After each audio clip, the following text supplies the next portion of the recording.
여호와의 말씀이니라. 보라, 내가 이스라엘 집과 유다 집에 대하여 일러준 선한 말을 성취할 날이 이르리라.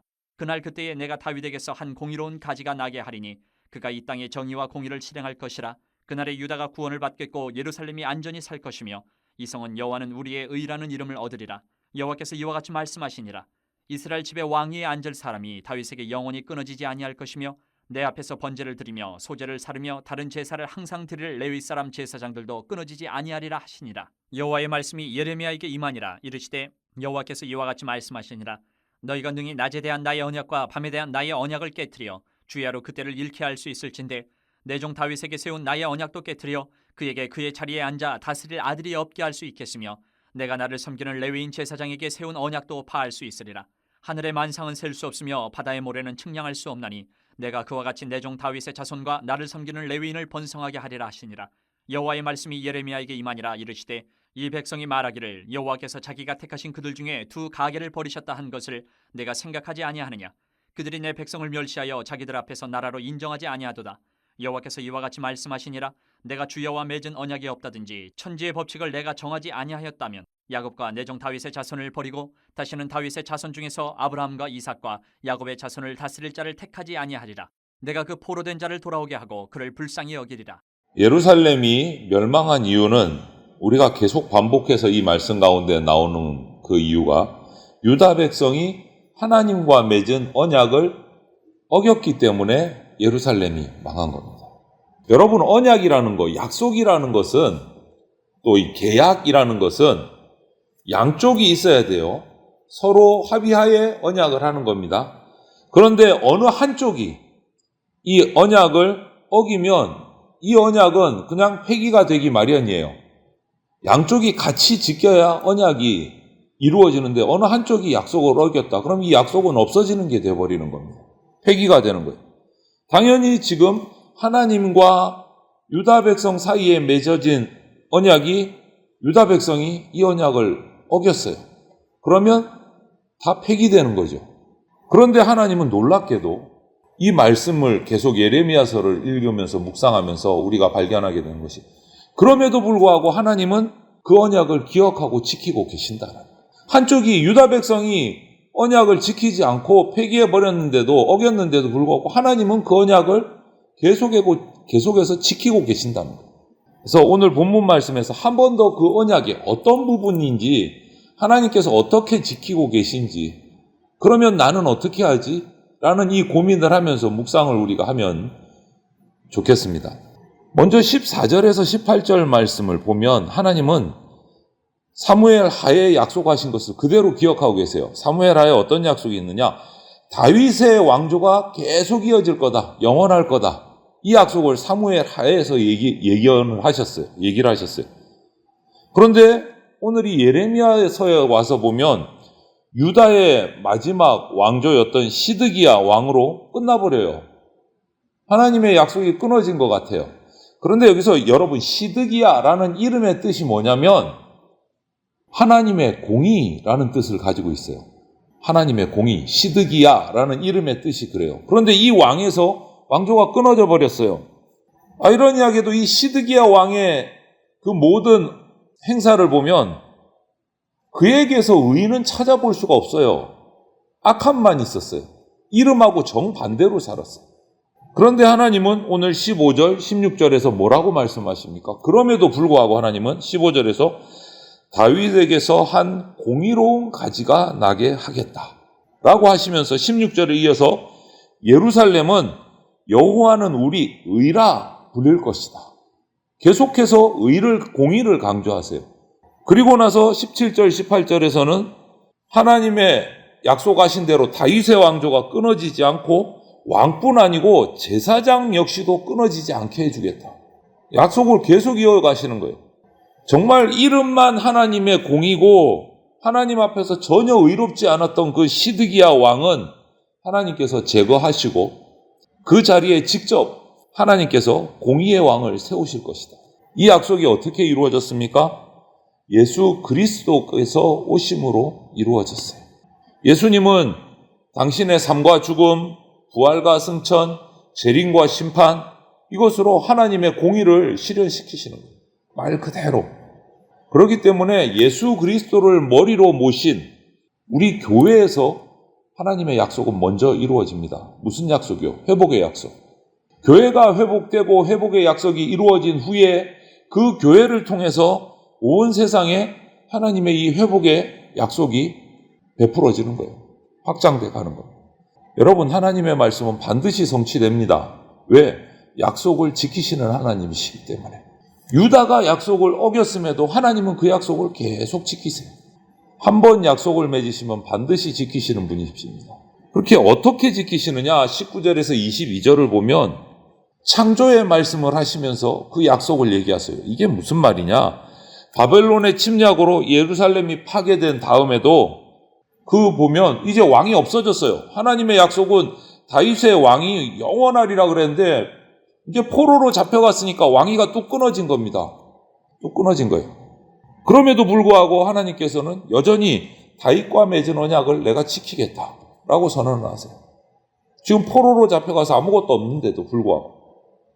그러면서 하시는 말씀이 천지 만물 창조하신 얘기를 하세요.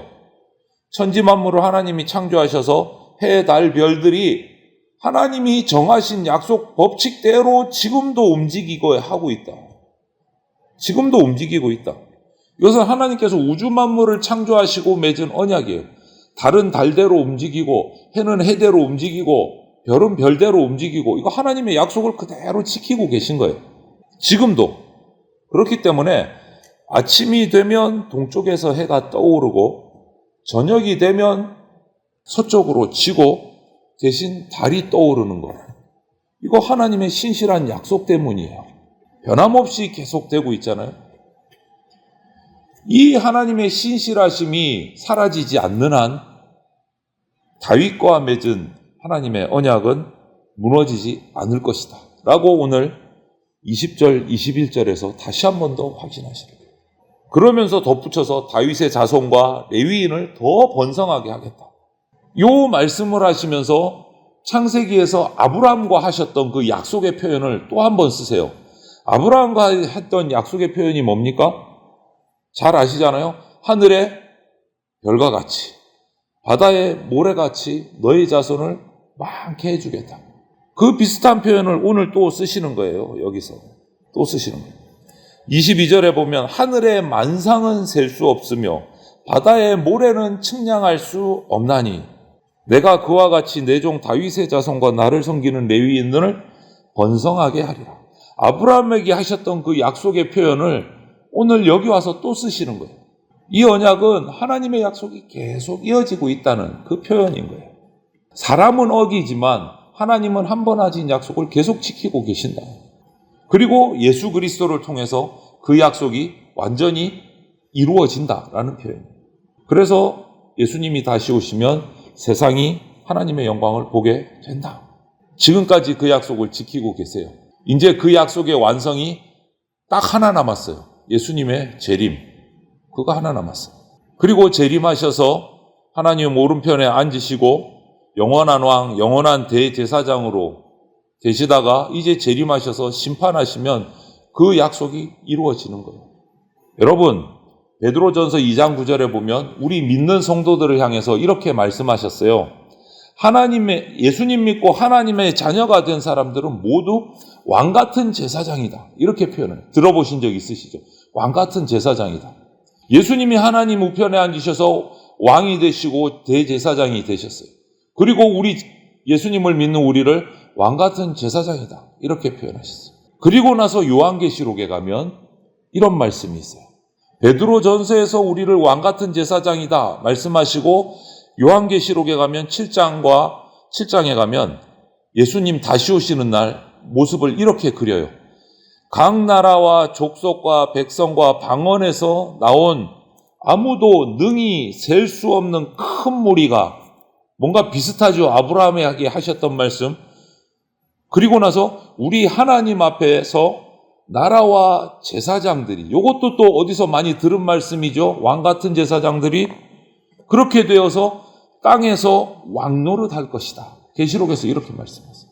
뚝딱뚝딱 나온 말씀이 아닌 거예요. 창세기에서 아브라함에게 하셨던 약속을 계속 지켜오신 하나님께서 예수님을 이 땅에서 다시 오게 하셔서 영원한 대제사장으로 영원한 왕으로 세우시고 심판하셔서 당신을 믿는 그리스도인들을 왕같은 제사장으로 하나님 앞에서 땅에서 왕노릇하게 하실 것이다. 창세기에서 하신 약속을 요한계시록까지 계속 이어가시는 거예요. 계속 지키시는 거예요. 이것을 우리가 기억해야 돼요. 그리고 23절부터 오늘 26절까지 말씀은 다시 한 번 더 확인하세요.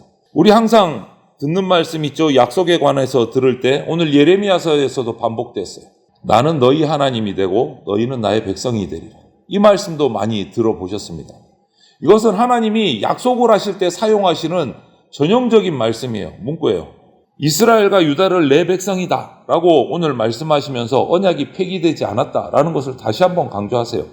23절에서 26절을 보면 이스라엘 유다 그렇게 약속 안 지키고 우상 숭배해서 징계받아서 지금 포로돼간 그 백성들을 향해서 내 백성이다 라고 얘기했어요. 내 백성이다.